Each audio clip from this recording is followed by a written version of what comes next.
Good morning, all. Myself, Dr. Sachin Upar, Assistant Professor of English, KR Bellas College, Mandurgi. In this class, I would like to take the poem The Night of the Scorpion, written by Nissim Edgkill. Nissim Edgkill is one of the best Indian English poets in post-independent Indian English literature. And he is considered as a playwright and broadcaster and a critic and also the commentator of Indian society.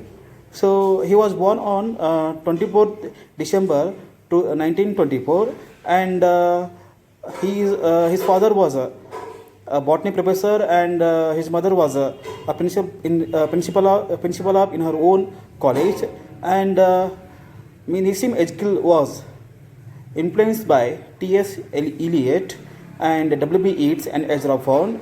And as you know that he was influenced by such a great poets. Also, he includes the themes, whatever the themes used by these great poets in their poems. The same themes the same themes are used by Nissim Edgkill in his poems.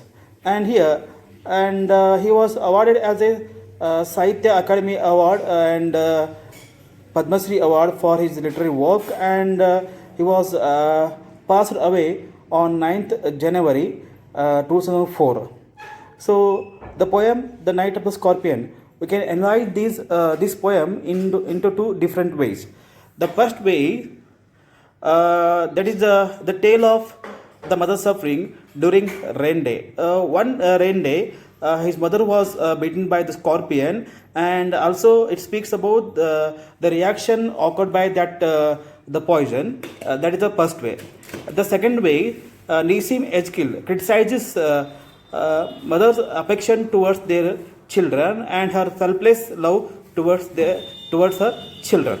And here, as you know that when the mother was bitten by the scorpion, during that pain, the mother used to pray to God, thanks God saving my children from the scorpion and chosen that scorpion to me only to and the poison which was occurred critical pain to her.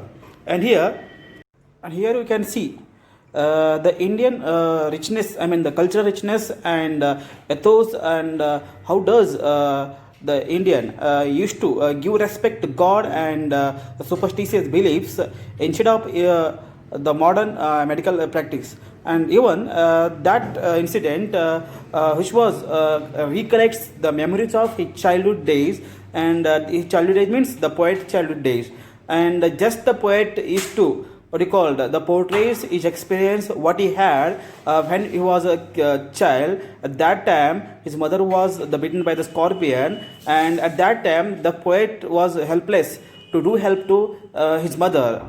Just he was stood as a spectator, just watching the incident was occurring in that home, because at that home how the villagers they used to practice the superstitious beliefs in the modern days. It shows that how Indian used to give respect to God and ritual things. And when the news was spread throughout the village, the news was that means the scorpion was beaten to his mother, and the villagers were gathered into that home, and they start speaking about some superstitious belief that.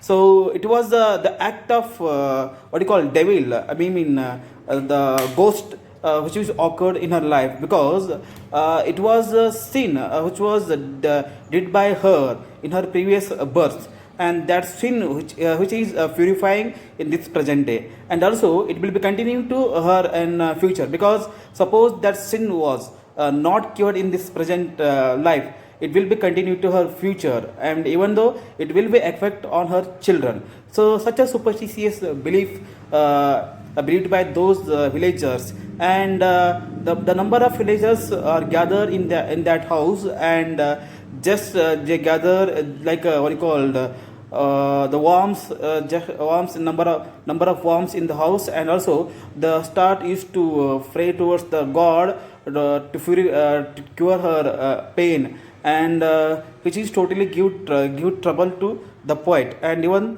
whatever the shadows appear The shadows means the villager's shadows appeared on the wall of the house. It seems like a scorpion to poet. And because that the poet could not tolerate such a things when the mother is paining in that critical condition, the villagers are not ready to help to her, and they are not giving any treatment to her, just they are praying to God, and they used to speak about some superstitious belief, so which is give trouble to the father of the poet and also the poet. And at that time, again the villagers they say that she did so many sins in her previous birth.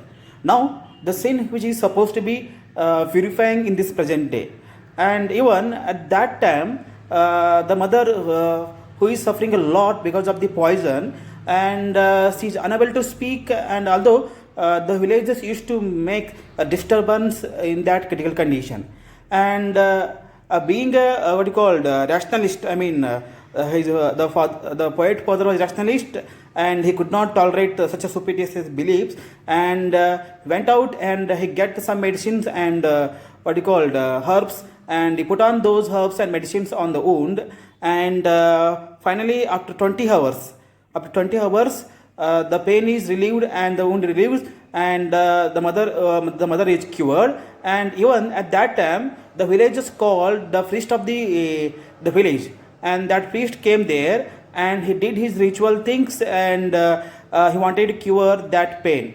It shows that how Indians used to believe on God, even the person who is suffering from the poison. So it shows that the blind beliefs practiced by the Indians in the old days. And here we can see that generation gap between the poet and the villagers. The poet who is not ready to believe such a things in his life because he is a modernist. But villagers are not ready to give up their practice, I mean their rituals and the blind beliefs. So it shows the generation gap between the two generations. So being a modernist, the poet wanted to cure that wound by using the modern medicines, but the villagers they are not ready to give the modern medicines, because they thought that this is the sin did by her in her previous day, it will cure in within a few hours.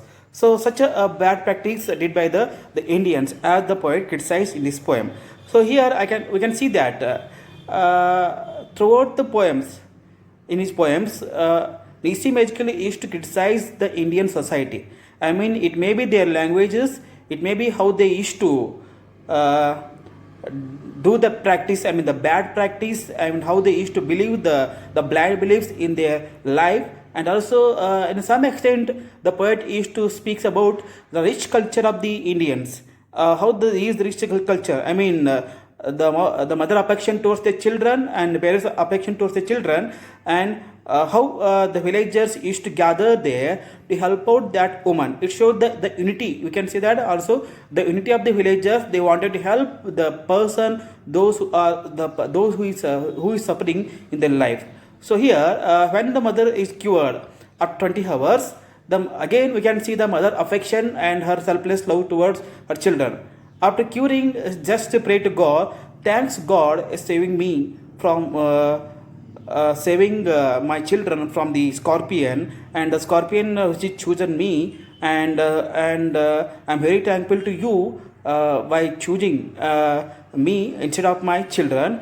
And it shows that how does the mother love their children if she is in critical condition. So this is what a brief summary of the night of the scorpion. And also we can say that it is the childhood memories of the Nisi Magical, and just he portrays his childhood memories in the poem The Night of the Scorpion. Thank you.